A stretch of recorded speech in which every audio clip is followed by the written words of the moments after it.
To the little girl, छोटी बच्ची के लिए, ही वाज ए फिगर, वह ऐसे व्यक्ति थे, टू बी फियर्ड, जिनसे डरा जाना चाहिए, एंड अवॉइडेड, और जिनसे बच के रहना चाहिए या जिनकी उपेक्षा करनी चाहिए। एवरी मॉर्निंग, प्रत्येक सुबह, बिफोर गोइंग टू वर्क, कार्य पर जाने से पहले, ही केम इनटू हर रूम, वह आते थे, इन हर रूम, छोटी बच्ची के कमरे में आते थे, एंड गेव हर, और उसको देते थे, ए कैजुअल किस, सामान्य सा चुंबन देते थे, to which she responded with, जिसके बदले में वह प्रति उत्तर देती थी या उत्तर देती थी, विथ गुड बाय फादर, अपने पिताजी को अलविदा पिताजी या फिर नमस्ते पिताजी कहती थी। एंड, और ओह अरे, there was a glad sense, उसके चेहरे पर प्रसन्नता का भाव आ जाता था, ऑफ रिलीफ, और आराम भी हो जाता था या उसे आराम लगता था, व्हेन शी हर्ड, जब वह सुनती थी, द नॉइज, आवाज़ को, ऑफ द कैरिज, गाड़ी के आवाज़ को जब वह सुनती थी, ग्रोविंग फेंटर एंड फेंटर, जो डाउन द लॉन्ग रोड, सड़क पर जाते हुए जब गाड़ी की आवाज़ धीमी और धीमी पड़ जाती थी, धीमी से धीमी पड़ जाती थी, तो उस आवाज़ को सुनकर सी व्हेन सी हर्ड, जब वह सुनती थी, तो रिलीफ ऑफ ग्लैड सेंस, तो उसके मन में या उसके दिमाग में प्रसन्नता और आराम की भावना आ जाती थी कि पिताजी अब गए। वैसे वह सामान्य रूप से अपने पिताजी को देखकर भयभीत रहती थी और उनसे बचने की कोशिश करती थी।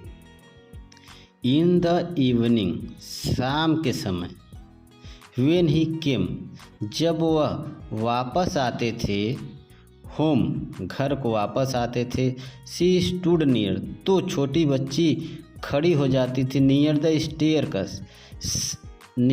स्टेयरकेस, सीढ़ियों के पास खड़ी हो जाती थी। In the evening when he came, जब उसके पिताजी शाम को वापस आते थे घर को, शी स्टूड नियर, तो वह लड़की खड़ी हो जाती, छोटी बच्ची खड़ी हो जाती थी, नियर द स्टेयरकेस, सीढ़ियों के पास खड़ी हो जाती थी, एंड हर्ड, और सुनती थी, हिज लाउड वॉइस, अपने पिताजी की ऊंची आवाज़ को, इन द हाल या बड़े कमरे में अपने पिताजी की ऊंची आवाज़ को सुनती थी। ब्रिंग माई टी, उसके पिताजी कहते थे कि ब्रिंग माई टी, मेरी चाय लाओ, इनटू द ड्राइविंग रूम में मेरी चाय लाओ, has not the paper commit, क्या पेपर अभी तक नहीं आया, या अखबार अभी तक नहीं आया।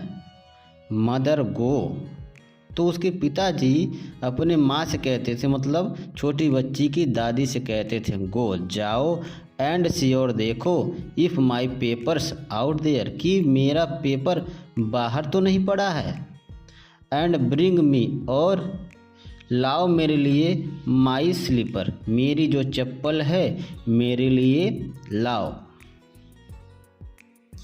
कीजिया, mother would call to her, उसकी मम्मी या उसकी माँ उसे बुलाती थी, और छोटी बच्ची का नाम क्या था, कीजिया।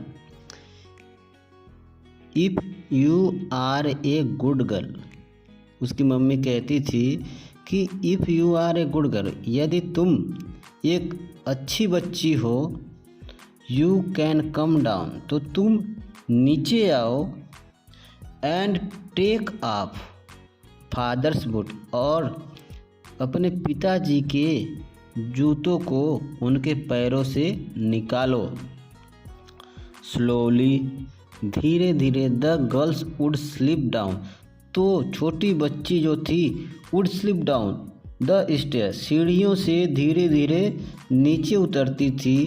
मोर स्लोली, अत्यधिक धीरे धीरे। स्टील ए क्रॉस, वह जाती थी या पार करती थी द हॉल को। एंड पुश, धक्का देती थी। Open the drawing room door, और जो ड्राइंग रूम का दरवाज़ा था उसको धक्का देकर खोलती थी।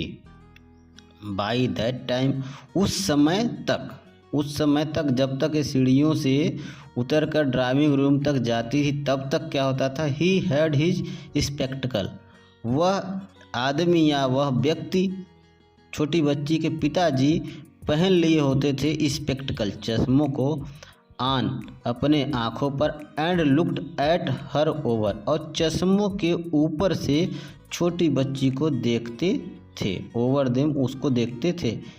इन ए वे, इस तरीके से। दैट वाज टेरिफाइंग, जो लगता था डरावना। टू द लिटिल गर्ल, छोटी बच्ची को इस तरह से देखते थे कि छोटी बच्ची डर जाती थी। वेल, अच्छा। कीजिए, हरी अप, कीजिए, जल्दी करो। And pull off these boots, और इन जूतों को पैरों से निकालो। पुल ऑफ, निकालो। दीज बूट्स, इन जूतों को। एंड टेक देम आउटसाइड, और इनको ड्राइविंग हॉल से बाहर ले जाओ। Have you been a good girl today, क्या तुम आज अच्छी बच्ची बनी रही या अच्छे बच्चों वाला आज तुमने कार्य किया। आई डोंट नो फादर, मैं नहीं जानती पिताजी। मतलब कीजिए हकलाते हुए, डर इसको इतना लगा रहता था, हकलाते हुए कहती थी कि मैं नहीं जानती पिताजी कि आज मैं छोटी बच्ची अच्छी बच्ची बन पाई कि नहीं बन पाई। अब उसके पिताजी कहते हैं कीजिया के, यू डोंट नो, तुम नहीं जानती। इफ़ यू स्टटर, यदि तुम इसी लाइक दैट, इसी प्रकार हकलाती रही, दैट, तो mother will have to take you the doctor, that mother will have to take you, तो मम्मी या तुम्हारी माता जी ले जाएंगी, टेक यू ले जाएंगी, the doctor, to the doctor, doctor के पास ले जाएंगी। अगर तुम इसी प्रकार हकलाती रही तो तुम्हारी मम्मी तुम्हें डॉक्टर के पास ले जाएगी।